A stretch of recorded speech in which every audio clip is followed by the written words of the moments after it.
각 종교마다 중요하게 지키는 절기나 특별한 날들이 있습니다.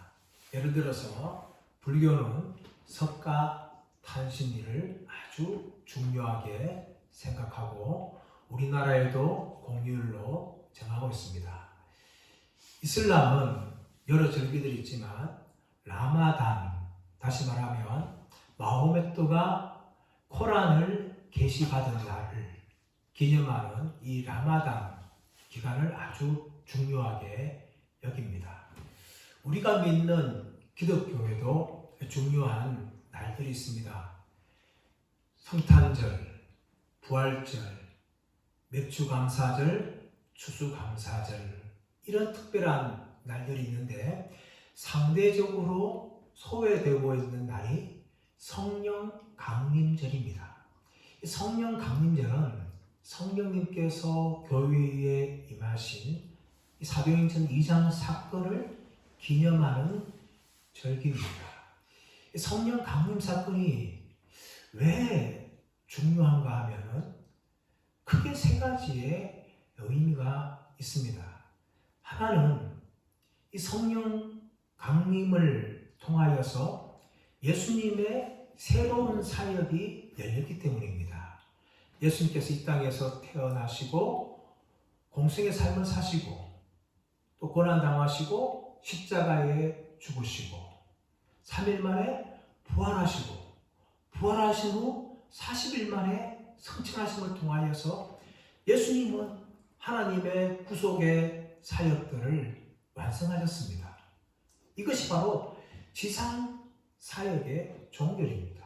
그러나 하늘에 승천하신 예수님께서는 아버지께서 약속하신 성령님을 이 땅에 보내심을 통하여서 새로운 하나님 나라의 사역을 전개해 나가십니다. 그러므로 성령 강림은 예수님이 새로운 사역을 하시는 시작이라는 것을 볼 수가 있는 것이죠. 또 성령 강림은 과거의 구약 이스라엘 백성들만 하나님의 언약의 백성이 되었다면 예수님의 이루신 그 구속 사역을 통하여 성령 강림 사건을 통하여서 전 세계에 복음이 전거됨을 통하여서 전 세계에 있는 믿는 백성들이 하나님의 언약의 백성이 되는 그런 길을 열어주셨습니다. 또한 이 성령 강림 사건은 예수님의 십자가의 죽음과 부활과 승천처럼 단회적인 사건입니다. 반복될 수 없는 사건이에요. 성령 강림을 통하여서 교회에 성령이 수직적으로 임함을 통하여서 두려움과 공포 가운데 있던 성도들이 성령의 충만함을 믿고 담대하게 예수 그리스도의 증인되어지고 그런 말미암아 교회가 폭발적으로 성장하는 이 다이나마이트 같은 능력이 교회에 부어진 사건이 바로 성령 강림 사건입니다. 그런데 많은 사람들이 이 성령 강림에 대해서 잘 모르고 교회도 강조하지 않는 그런 실수를 범하고 있어요. 오늘 본문의 말씀은 이 성령 강림에 대해서 우리에게 증거하고 있는데 이 성령 강림 사건이 언제 이루어졌는가 하면 오순절날에 이루어졌습니다. 오늘 본문은 크게 두 부분으로 나누어집니다. 1절부터 4절까지는 성령께서 임하실 때 어떤 현상들이 일어났는지에 대해서 설명하고 5절부터 13절까지는 그 성령 강림에 대해서 사람들이 어떻게 반응하는지에 대해서 보여주고 있습니다. 먼저 오늘 본문은 성령 강림이 어떤 현상을 일으키는지 말씀하시면서 오순절날에 임하였다라고 이야기합니다. 우리 1절 말씀 보겠습니다. 1절 말씀 시작. 오순절날이 이미 이르매 그들이 다 같이 한 곳에 모였더니 오순절날이 이미 이르매 성령 강림은 오순절날에 임하였습니다. 유대인들에게 오순절은 아주 중요한 절기입니다. 6월절과 그리고 초막절이 중요한 절기인데 이 6월절과 오순절과 초막절이 유대인들의 3대 절기라고 이야기합니다. 왜 오순절인가 하면은 6월절 후 7번 안식일이 지난 다음 날에 바로 50일째 되는 날인데, 그래서 오순절이라고 해야 합니다. 5오자와 열을 나타내는 순 합쳐서 우리나라 말로 한자어로 오순절이라고 부르죠. 근데 이 오순절은 한편으로는 이 보리수확의 첫 열매를 드리는 절기이기 때문에 초실절이라고 부르기도 하고, 보리수확이기 때문에 맥추절이라고 부르기도 합니다.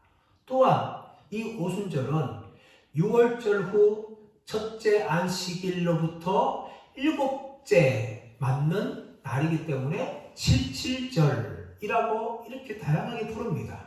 그런데 이 오순절이 유대인들에게 특별한 것은 무엇인가 하면, 출애굽기 19장 말씀 가보시면 6월절 후에 셋째 달에 시내산에 도착하여서 하나님으로부터 모세가 율법을 10계명을 수여받습니다. 그러므로 이 오순절은 유대인들에게 율법을 수여받는 이 특별한 날입니다.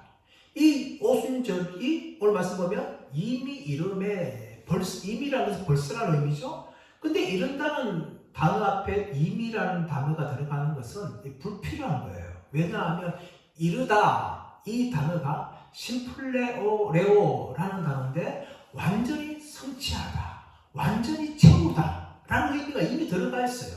그래서 마치 시계가 째깍째깍 하면서 마지막 눈금을 딱 가르치는 그 시간, 그래서 오순절이 지금 다 되었다는 것을 이야기하고 있는 거예요. 이 오순절 날이 이뤘는데 그때에 이제 성령이 임하시는 것이죠.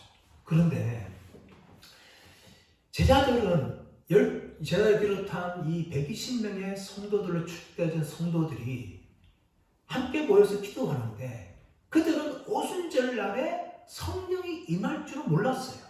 예수님께서 분명히 너희는 몇 날이 못 되어서 성령으로 세례를 받으리라 라고 말씀하셨지만, 그 몇 날이 얼마인지 성도들은 전혀 몰랐어요. 하지만 그들은 성령이 임할 때까지 다 같이 모여서 합심하여 그들은 기도하면서 성령님을 기다렸고, 그들이 오순절이 되어서야 성령의 이 세례를 그들이 경험하게 되었다는 것입니다. 그리고 이런 제자들의 모습은 오늘날 재림을 기다리는 성도들이 어떤 자세가 되어야 되는지를 우리에게 말씀하고 있는 거예요. 예수님이 분명히 다시 오시겠다, 그렇게 반드시 오시겠다 라고 말씀하셨지만, 그 오시는 날에 대해서 아들도 모르고 천사도 모르고 오직 아버지만 아시느니라, 그 날에 대해서, 정확한 날에 대해서 말씀하지 않았어요. 그렇기 때문에 오늘날 많은 성도들은 재림을 기다리는 것을 잘 하지 못합니다. 벌써 예수님이 말씀하신 지가 2000년이 지나가고 있는데 언제 예수님이 재림하냐 라는 마음을 가지게 되는 것이죠. 또 불신자들도 예수님이 언제 오냐 교회를 향하여 비난할 수 있는 겁니다. 그래서 많은 성도들이 예수님의 재림에 대해서 깨어있고 믿음으로 준비하는 것이 아니라 다 잠들고 노아 시대처럼 먹고 마시며 시가 장가가는 이런 삶들에 빠지고 있는 것입니다. 오늘 제 아들의 모습은 오늘날 믿음의 성도들이 어떻게 예수님이 재림을 준비해야 되는지에 대해서 기도함으로 깨있음으로 준비해야 될 것을 말하고 있는 것입니다.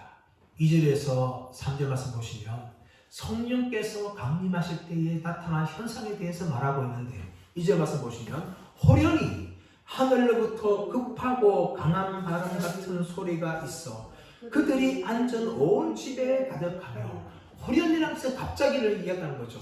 갑자기 하늘로부터 급하고 강한 바람 같은 소리가 있어 온 집에 가득하였다 라고 이야기하고 있습니다. 근데 이 급하다는 이 단어가 헬라어로는 페르메네오라는 단어인데, 이것은 급한 속도를 말하는 것이 아니라 강도를 말하는 거예요. 세기를 말하는 거예요. 그래서 오늘 이 본문을 다시 해석하면은 강한 바람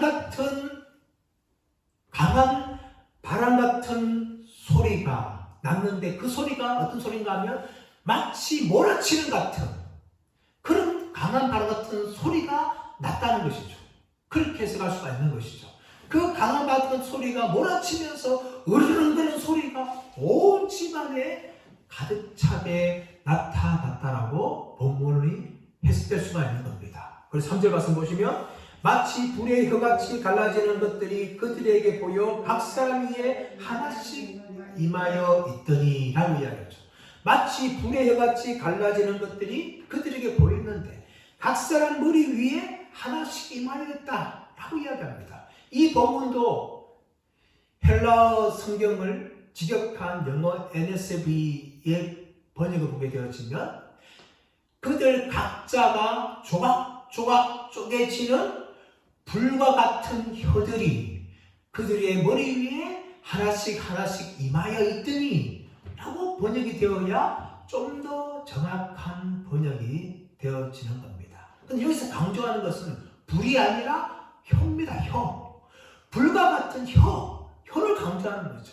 왜 혀를 강조될까요? 혀는 말할 때 사용되어지는 겁니다. 지금도 제가 말하기 위해서 혀는 끊임없이 움직이는 것이죠. 그걸 통하여 혀를 강조한다는 것은 무슨 말인가 하면 이 성령 강림은 혀를 통한 복음 전파에 초점이 맞추어지고 있는데 그 혀가 어떤 형상이라고요? 불과 같은 형상이라는 거예요. 조각조각 쪼개지는 불과 같은 형상으로 혀가 각 사람 머리에 임한다는 것은 불이라는 것은 무엇을 말합니까? 구약에서 불이라는 것은 하나님의 임재를 말합니다. 모세가 가시떨기 나무에 하나님을 경험할 때 불타지만 불타지 않는 그런 가시떨기 나무 앞에 모세가 서게 되는 것이죠. 또한 이 불이라는 것은 성령을 이야기합니다. 누가복음 3장 16절 말씀 보시면 세례 요한이 예수님을 향하여서 그는 불과 성령으로 세례를 주신다 라고 이야기합니다.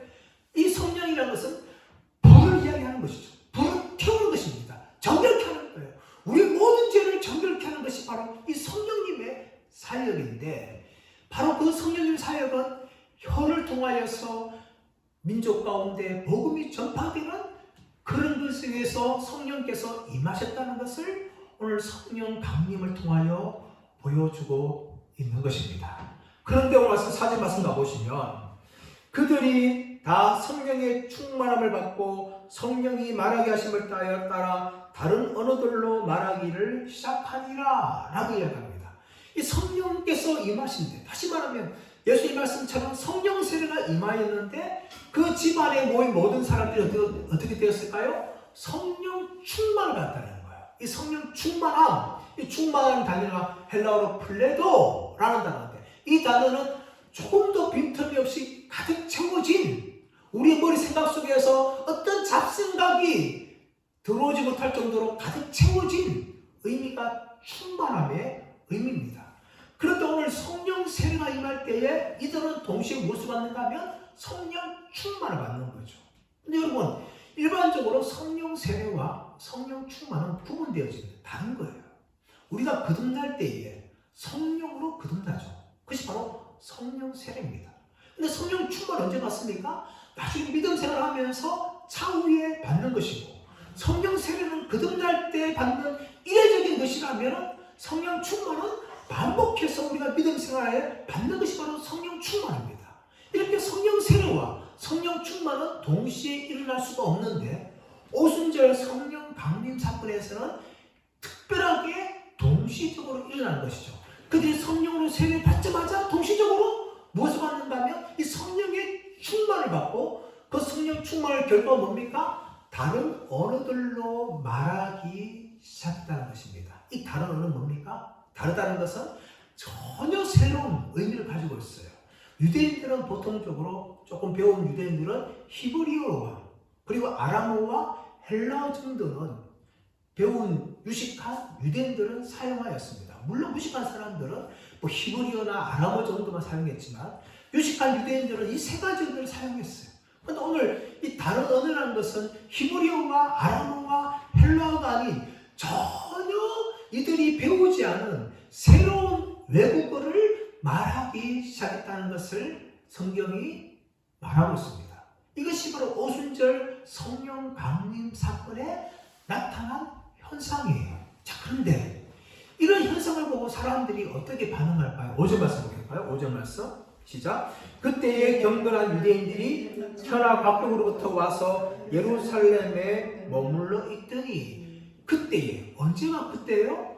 지금 성도들이 성령의 세례를 받고 성령 충만을 받아서 전혀 그들이 알지 못하는 새로운 언어들로 막 말하기 시작할 그때에 경건한 유대인들이 천하 각국으로부터 와서 예루살렘에 머물렀다는 겁니다. 이 경건한 유대인들이 누구일까요? 크게 두 가지 해석할 수 있는데, 먼저는 이들은 세계 각국에 살다가 은퇴할 때가 되어서 예루살렘에 돌아와 살던 믿음을 가진 유대인들이라고 볼 수가 있어요. 또 하나는 무엇인가 하면 이 사람들은 절기를 지키기 위해서 강나라로부터 올라온 유대인이라는 것을 알 수가 있는 겁니다. 유대인들에게는 이 민족적인 아픔이 있습니다. 이런 경건한 세계 각국으로부터 온 유대인들을 향하여서 디아스포라 유대인이라고 부르죠. 지금도 유대인들은 이스라엘 본 땅에도 있지만 미국이나 러시아나 캐나다나 이 전 세계에 퍼져 있어요. 이 디아스포라 유대인들, 이런 유대인들 역사 안에 아픔이 있는 거죠. 무엇보다 첫 번째는 아수르를 통하여서 북이스라엘이 멸망함을 통하여 그들이 세계로 흩어지게 되었습니다. 두 번째는 바벨을 통하여서 남유다가 멸망함을 통하여서 이 포로들로 이 바벨론 지역 외에 또 다른 지역으로 흩어지게 된 것이죠. 세 번째는 주전 3세기에 이집트가 팔레스타인 땅을 정복하면서 그 사람들이 알렉산드리아로 이주하면서 큰 유대인 공동체를 이루게 되었습니다. 네 번째는 이 시리아가 또 팔레스타인을 정복함을 통하여서 북쪽 지방으로 유대인들이 이동하게 되었어요. 다섯 번째는 로마가 유대의 땅을 지배함을 통하여 로마 제국 곳곳에 유대인들이 흩어지게 되었어요. 그러므로 이 디아스포라 유대인들이 전 세계에 퍼져 있었는데, 이들이 절기를 지키기 위해서 1년에 적어도 3번은 예루살렘에 올라와서 절기를 지켜야 한다는 것이 문제였습니다. 신명기 16절 말씀 보시면 무교절과 칠칠절과 초막절에 1년에 3번은 나와서 요 앞에 헌물을 드리라 라는 규정이 있어요. 근데 이 1년에 3번 예루살렘에 올라온다는 것이 참 쉽지 않습니다. 이스라엘 땅에 사는 사람들도 생업을 다 내려놓고 절기 때가 되면 예루살렘에 올라와야 되지만 세계 곳곳에 퍼져 있는 유대인들이 1년에 3번씩 올라와서 절기 지킨다고 해서 불가능한 것이죠. 그래서 이 말씀에 타협을 하면서 이 말씀이 어떻게 해석되는가 하면 1년에 3번이 아니라 가능하면 많이, 아니면 적어도 1년에 한 번씩은 이렇게 해석이 된 걸 통하여서 좀 자유롭게 절기를 지킬 수 있는 길을 열어줍니다.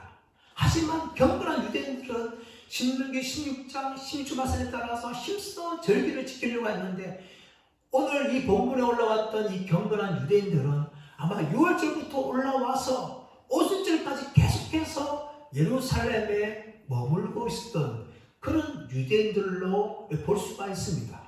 이 사람들이 어떻게 반응합니까? 6절 말씀 보시면 이 소리가 나매 큰 무리가 모여 각각 자기의 방언으로 제자들이 말하는 것을 듣고 소동하여, 소리가 나는 거죠.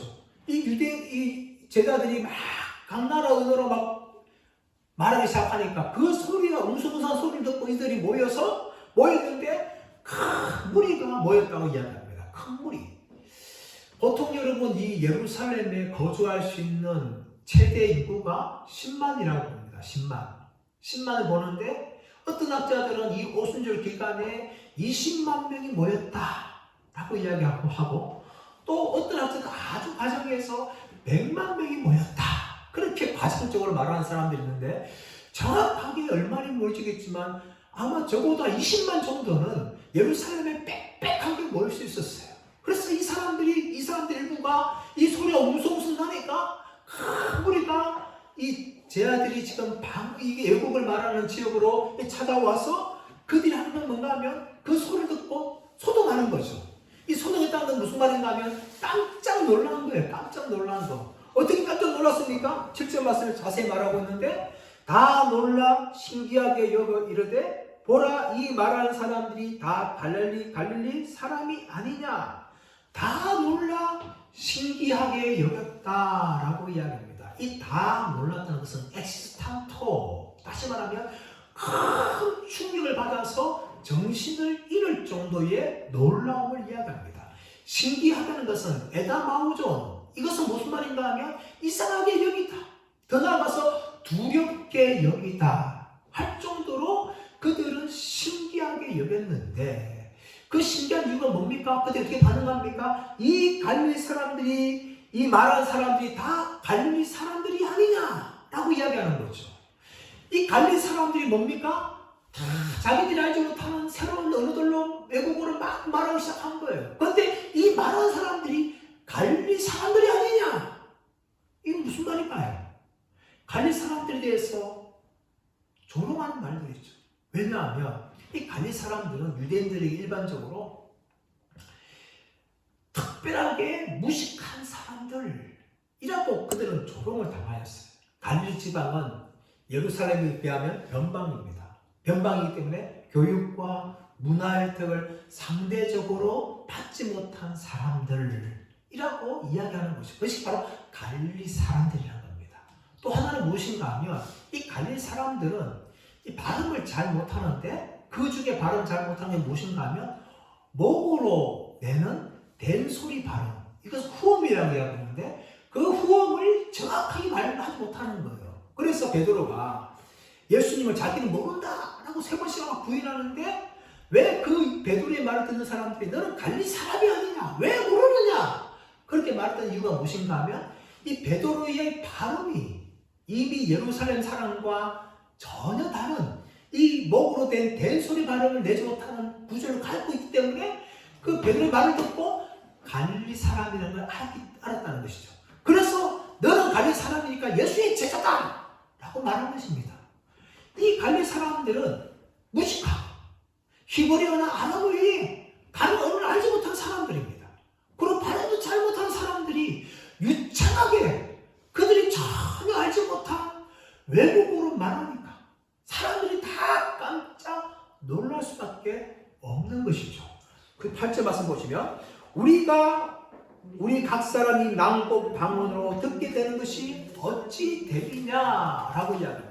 이 방언이라 말할 때에 크게 3가지가 있는 것이죠. 하나는 지역 사투리, 우리가 말하고 있는 대구 말도 대구에 쓰는 표준말이지만 서울에 올라가면 다 방언에 불과합니다. 사투리에 불과하죠. 이것을 방언이라는 거죠.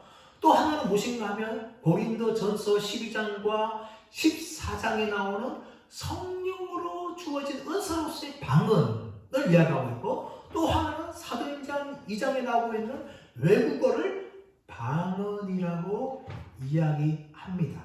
그런데 오늘 사도행전 2장에 나오고 있는 이 방언은 외국어 방언이죠. 이 외국어 방언을 막 말하기 시작하는데 어떤 외국어 방언이 나오고 있을까요? 9절에서 11절 말씀 보시면 6가지의 크게 부류로 나눌 수 있습니다. 9절 말씀 보시면 우리는 바데인과 메데인과 엘람인과 또 메소포타미아, 이것은 카스피아 서쪽 지역을 이야기합니다. 그리고 유대는 팔레스타인 땅을 넘어서 시리아 땅까지 포함하는 지역을 2번째 이야기하고 있고, 3번째는 갑바도기아, 본도, 아시아, 부르기아와 밤빌리아, 이것은 오늘날 튀르키예, 카스피해 지역, 카스피해가 있는데 그 카스피해 밑에 있는 터키 지방을 말하고 있는 것입니다. 더 나아가서 4번째는 애굽과 및 구레네에 가까운 리비아 여러 지방, 이것은 북부 아프리카를 말하고 있는 겁니다.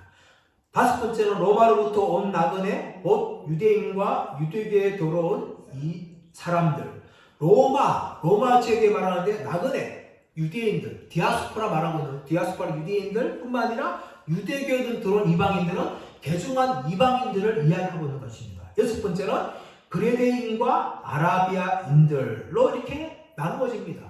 이렇게 크게 6개 지역에 해당하는 지역의 각 지역에 있는 말들을 이 갈릴리 사람들인 제 아들과 120명의 성도들이 동시에 말하게 되어지는데 그들이 들었던 것은 무엇입니까? 이 말들을 통하여서 하나님의 큰 일을 듣는도다 라고 이야기합니다. 하나님의 큰 일, 이 큰 일이라는 것은 메갈로스인 단어인데 이것은 무슨 말인가 하면 단지 크다는 것이 아니라 위대하고 놀라운 일을 말합니다. 메갈로라는 단어는 그런 의미를 가지고 있어요. 위대하고 놀라운 일을 이들이 이제 듣게 되어집니다. 여러분 이것을 볼 때에 사도행전 2장이 나오고 있는 외국어 방언과 고린도전서 12장 14장이 말하고 있는 성령의 은사로서 방언이 어떻게 다른지를 보여주고 있는 것입니다. 크게 세 가지로 다른 것이죠. 하나는 방향이 다릅니다. 외국어 사도행전 2장에 나오고 있는 이 외국어 방언은 사람들을 향하여서 말하는 것이죠. 사람들에 대해서 하나님의 큰 일을 증거하는 것이 바로 외국 방언이었어요. 근데 고린도전서 12장과 14장에 말하고 있는 것은 사람들이 말하는 것이 아니라 하나님께, 하늘을 향하여 말하는 것이죠. 방향이 다릅니다. 두 번째는 특성이 다른데요. 이 외국어 방언이라는 것은 사람들이 이해할 수 있는 말들이에요. 각 나라 언어들을 말하기 때문에 그 언어를 사용한 사람들은 다 이해가 하였습니다. 그런데 고린도전서 12장 14절 말씀은 통역하지 않으면 사람들이 이해할 수가 없어요. 세 번째는 목적이 다르죠. 사도행전 12장에 나오고 있는 이 외국 방언은 사람들에게 하나님의 큰 일을 증거하기 위해서 이 성령께서 임하셨다는 증거로서 하는 것이 바로 사도행전 2장에 나오는 외국 방언입니다. 그런데 고린도전서 12장과 14장은 교회를 세우기 위해서 성령께서 교회에게 지속적으로 주시는 은사라는 것이죠. 이 목적이 다른 겁니다. 크게 세 가지 목적이 다르는데 이 120명의 성도들이 바로 이 외국어 방언을 통하여서 무엇을 말하는가 하면 하나님의 큰 일을 말하였죠. 하나님의 위대하고 놀라운 사역에 대해서 말을 하였는데 그렇다면 이 하나님의 위대하고 놀라운 사역이 무엇입니까? 바로 예수 그리스도를 통하여서 이루신 구원의 사역을 말하고 있는 것입니다. 예수님이 이 땅에 태어나시고 또 공생의 삶을 사시고 십자가에 죽으시고 부활하시고 성탄하여서 하나님의 구원 계획을 다 이루신 그것은 바로 하나님의 위대하고 놀라운 일이죠. 거기에 대해서 각 지역에 모인 사람들에게 각나라의 말로 함을 통하여서 그들에게 하나님의 놀라운 일을 증거하는 일이 이 오순절 성령 강림을 통하여서 동시적으로 일어났다는 것을 우리에게 말씀하고 있습니다. 이런 성령 강림에 대해서 사람들 어떻게 반응합니까? 두 가지 반응하죠. 12절 13절 말씀 읽겠습니다. 12절 13절 시작. 다 놀라며 당황하여 서로 이르되 이 어찌된 일이냐 하며 또 어떤 이들은 조롱하여 이르되 그들이 세술에 취하였다 하더라. 크게 두 가지 반응이죠. 우리가 6절 7절 말씀 보았듯이 사람들이 다 놀라며 신기하게 여기는 반응이 바로 12절의 반응이에요. 그래서 이들은 놀랐지만 나중에 다시 한번 이 현상에 대해서 알려고 하는 그런 마음을 가지게 되어집니다. 근데 반대로 13절 말씀 보시면 또 어떤 이들이 조롱하여 이르되 그들이 세술에 취하였다 하더라. 조롱하는 것이죠. 어떻게 조롱합니까? 술 취하였다. 술 취한 어떤 술인가 하면 새술이라는 것이 이것은 아직까지 발효되지 않은 단맛을 가진 포도주를 말할 때 새술이라고 합니다. 그 술을 먹고 포도주를 먹고 이 사람들이 취하기 때문에 헛술을 하는 것이다 하면서 조롱합니다. 여러분 이것이 오순절 성령 강림 사건에 대하여 반응하고 있는 사람들의 큰 두 가지 반응입니다. 지금도 여러분 이런 현상들은 복음이 증거되지는 현장에서 여전히 일어나고 있습니다. 사람들은 복음을 들을 때 그 복음에 대해서 구원의 소식으로 반응한다든지 아니면 적어도 호기심을 가지고 반응을 합니다. 하지만 어떤 사람들은 그 복음에 대해서 조롱하며 예수 믿는 사람들을 향하여 비난하고 심지어 박해하는 사람들이 나타난다는 것입니다. 여러분 오순절 성령 강림 사건은 성령께서 오순절날에 교회 위에 수직적으로 임한 반복될 수 없는 단회적인 사건이지만 동시에 이 오순절 성령 강림 사건은 창세기 11절 말씀에 나오고 있는 바벨탑 사건을 역전시키는 놀라운 사건입니다. 창세기 11절 말씀 가보시면 사람들이 바벨에 모여서 우리가 하늘의 꼭대기를 내고 우리의 이름을 내자 라고 그들이 바벨탑을 세우려고 그들이 힘써 노력하였어요. 그러나 하나님께서 보시고 웃으시면서 그들의 은혜를 섞어버립니다. 혼잡합니다. 그렇지만 그들은 서로 소통하지 않는 것이죠. 그래서 더 이상 바벨탑을 건축하지 못하고 그들이 온 세상 가운데 흩어져 버렸습니다. 그런데 오순절 성령 강림 사건은 사람들이 하늘의 이름 꼭대기를 내려는 것이 아니라 하나님께서 성령께서 이 땅에 내려오신 사건이고 각적이 흩어진 사람들이 다 모여있는데 동시적으로 각자의 언어로 말함을 통하여 언어의 소통이 이루어지는 놀라운 일입니다. 마치 유엔에 참석하면 한 사람이 자기 언어를 말하지만 그들이 쓰고 있는 헤드폰을 통하여 각 나라 말로 듣는 것처럼 그런 소통이 동시적으로 이루어졌습니다. 이런 무엇을 보여주는가 하면 앞으로 이 사도행전을 통하여서 사도들과 복음 전파를 통하여서 어떻게 각 나라 가운데 세계 가운데 복음이 전파되어지는지를 미리 보여주는 사건입니다. 동시에 오늘날도 이런 현상들이 계속해서 일어나고 있죠. 각 나라 말로 번역되어지고 각 나라 사람들이 복음이 전파되어지는 일들이 지금도 계속해서 사도행전의 역사들이 지금도 이루어지고 있습니다. 근데 여러분 이런 사도행전의 역사 가운데 사람들은 두 가지를 반응하죠. 하나는 믿음으로 반응하든지 적어도 호기심을 가지고 접근하든지 아니면 13절 말씀처럼 조롱합니다. 심지어 핍박하고 심지어 박해하고 있습니다. 더 나아가서 수많은 사람들이 순교의 제물로 드려지고 있습니다. 사랑하는 여러분, 이런 핍박과 박해 속에서 오늘날 성도들이 끊임없이 복음을 전파하고 믿음으로 승리할 수 있는 이유가 한 가지가 있습니다. 그것은 무엇입니까? 바로 성령의 충만함을 받는 겁니다. 이미 우리는 거듭나서 성령세를 받은 사람이에요. 그럼 우리 필요한 것은 무엇입니까? 성령의 충만함입니다. 날마다 성령의 충만을 사고하시고 그 성령으로 가득 찰 때에 우리는 어떤 핍박과 박해와 조롱과 비난도 두려워하지 않고 믿음으로 승리하게 될 줄 믿습니다. 저는 모두가 날마다 성령 충만을 통하여서 이 사도행전의 역사를 오늘도 매일매일 이루어가시는 저와 여러분 모두가 되시기를 예수의 이름으로 축원합니다.